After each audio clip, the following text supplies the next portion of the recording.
Hello everyone, welcome to my channel. My name is Tarannum Nisha and I am a PhD scholar in sociology. Recently, some of my juniors they came to me and asked, "Ma'am, what should we do after finishing our MA degree?" So, if you are in master's degree or you are about to finish or you have completed your degree, this question might come into your mind frequently that what to do next after finishing our degree.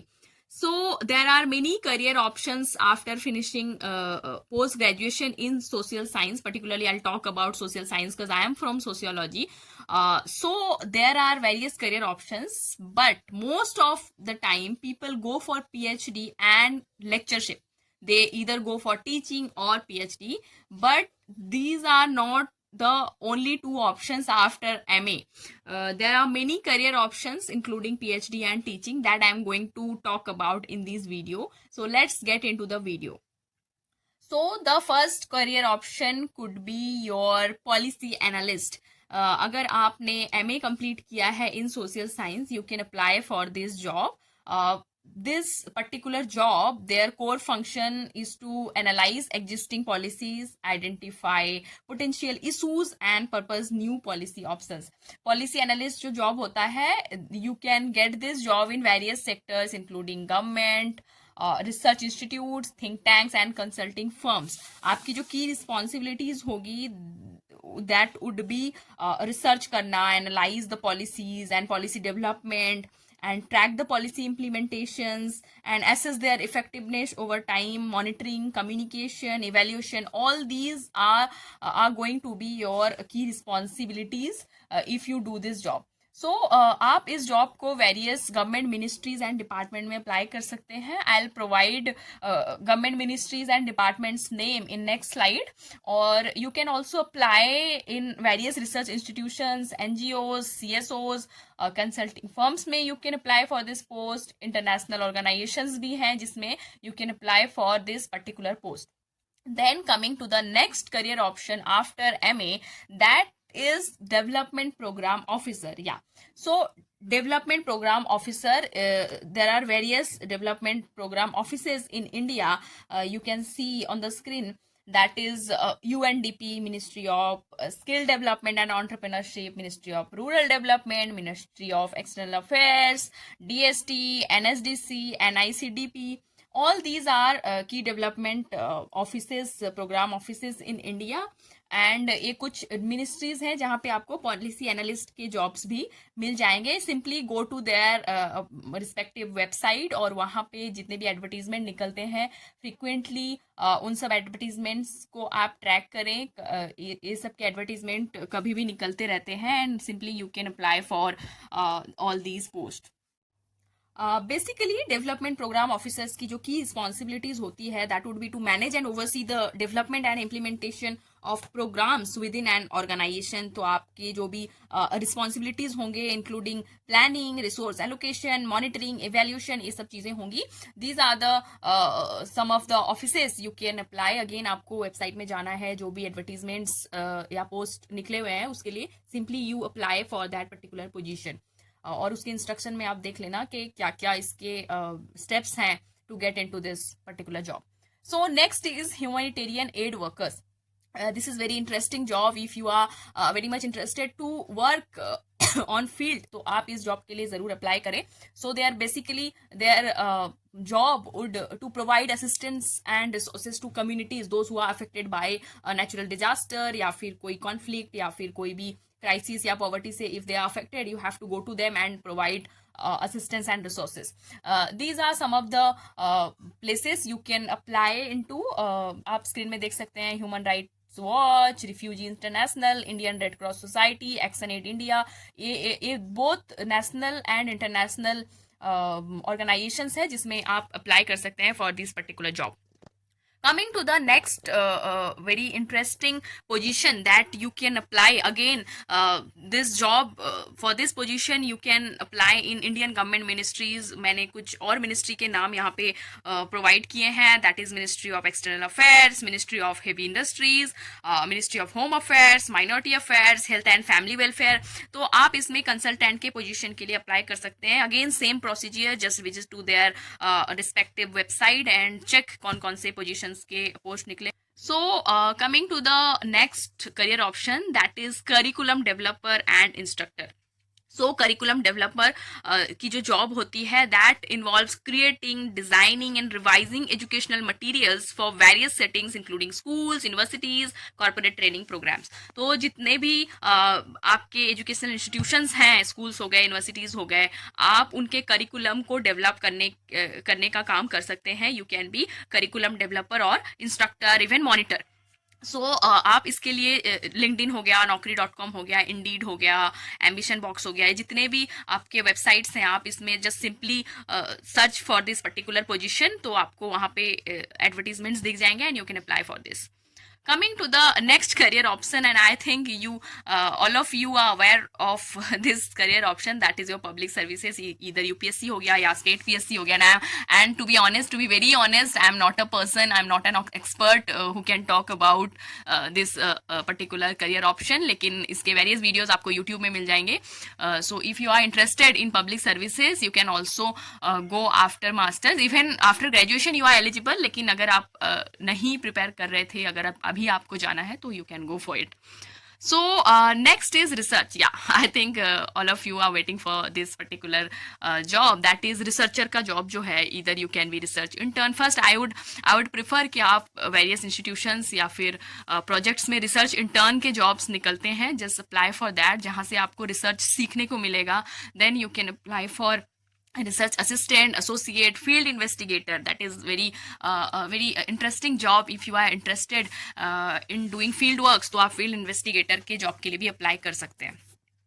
Then coming to our most important and most जो career options है, people are go after master's degree, that is your academia and teaching.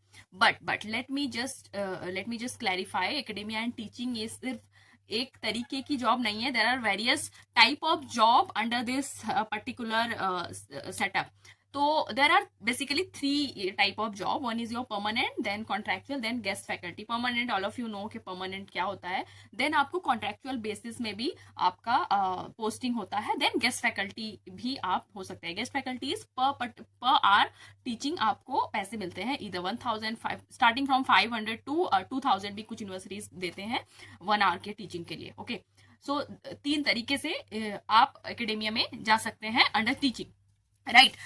But if you want to get permanent position in academia, तो पहले तो आपको एक exam clear करनी होगी, that is UGC NET and JRF, जो आपने सुना है, एंड पर्टिकुलरली यूजीसी नेट और सेट.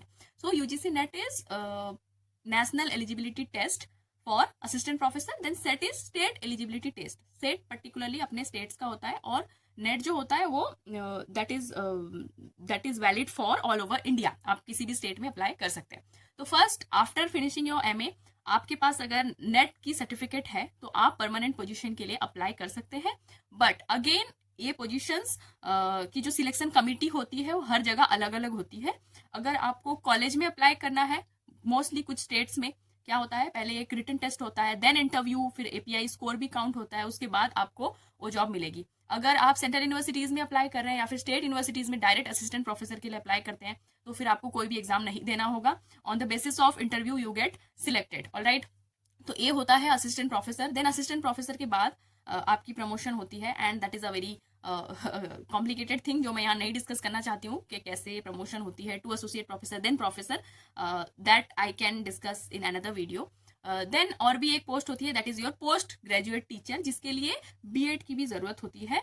कुछ सब्जेक्ट्स हैं लाइक सोशियोलॉजी, और वो भी कुछ स्टेट्स में जहाँ पे बीएड की जरूरत नहीं होती. आफ्टर एमए डिग्री आपको रिटन टेस्ट देना है पीजीटी का, उसके बाद आपकी पोस्टिंग हो जाएगी. देन इवन टीजीटी करके और एक पोजीशन होती है, ट्रेंड ग्रेजुएट टीचर. इसके भी एग्जाम्स होते हैं स्टेट्स में, और शायद इसके लिए बीएड की जरूरत है, I don't know, may be नहीं जरूरत है, जस्ट गूगल, मुझे इतना इसके बारे में आइडिया नहीं है. तो वेरियस सिलेक्शन कमिटीज होते हैं, स्टेट के अलग, सेंट्रल गवर्नमेंट के अलग, जो एडेड कॉलेज होते हैं, अफिलिएटेड कॉलेज होते हैं, उसके अलग होते हैं. तो in this way you can get into academia, जिसके लिए बहुत important thing is your UGC NET in today's time if you want to be an assistant professor. Then coming to your another career option, that is editorials and publishing house में आपको editor का job मिल सकता है, and these are some of the journals in social science, top journals जो है, again आपको advertisements देखने पड़ेंगे कि कहाँ पे एडिटर का जॉब का एडवर्टीजमेंट आया है, आपको पब्लिशिंग हाउस में जॉब मिल सकता है। और ये मैंने कुछ जर्नल्स के नाम प्रोवाइड किए हैं जो कि सोशल साइंस में टॉप जर्नल्स में आते हैं। Just go to their website या फिर आपको वेरियस सोर्सेज से ये जॉब्स के एडवर्टीजमेंट मिल जाएंगे। You can be the editor. Alright, coming to this thing, ये नेट JRF और गेट क्या होता है उसके लिए है। Already I have told you what is NET and SET. Then coming to your GATE, GATE होता है graduate aptitude test in engineering. Earlier it was for only for engineering and natural science students. Now may be in 2020 और 19 humanities और literature के लिए भी कुछ subjects में जो मैंने यहाँ पे लिखा है, like your English, economics, linguistics, psychology, sociology and philosophy, कुछ subjects under humanities and social science के लिए गेट इंक्लूड किया गया है। If you crack GATE then you can apply for PhD इन IITs, IIMs में आप अप्लाई कर सकते हैं। Then what is JRF? This is also most asked question, that what is JRF? JRF is Junior Research Fellowship. आप अगर JRF clear करते हैं, there is only one exam UGC NET and JRF, और उसमें बस कट ऑफ का ही role होता है। अगर कुछ आपके ज्यादा नंबर रहते हैं तो आपको JRF मिलेगा, और आपके अगर कम नंबर रहते हैं तो नेट आपका क्लियर होगा। So JRF is junior research fellowship. इसके अंडर अगर आपके पास JRF है and now you enrolled into PhD, then you will get a certain amount of fellowship per month for next 5 years for your research. All right, और इसमें जो fellowship का amount है that is 37,000 including HRA and contingency. और जो HRA का amount है वो depend करता है from where you come from, right? आप कौन से सिटी से हैं, like in Delhi you get more than 11,000 I guess, और अगर आप किसी टायर 3 सिटी में है, कहीं और है, तो उस हिसाब से आपकी जो HRA है वो मिलती है। But it is more than 45,000 पर month only to study, only to do research. So I think this is the best thing one can ever do. Yeah, coming to your PhD, how to get into PhD, and this is a big question, और इसका जो जवाब है that is also going to be very big. I am not going to discuss in this particular video. If you want to know what is PhD, how to get into PhD, just let me know. I'll make another video on PhD guidance. If you want to do PhD from state university or any college in state university, central university से करना है या फिर आपको foreign से PhD करना है, if you want to know anything about PhD or how to write a research proposal, how to approach professors, और या फिर कैसे मेल भेजना है, या फिर how to make CV, for if you want to know about all these things, just let me know. Write in comment box. I'll make another video on PhD guidance. So I hope आपको video useful लगा होगा. Just share with whoever is about to complete or have completed their master's degree. I hope this video will be helpful. Thank you so much.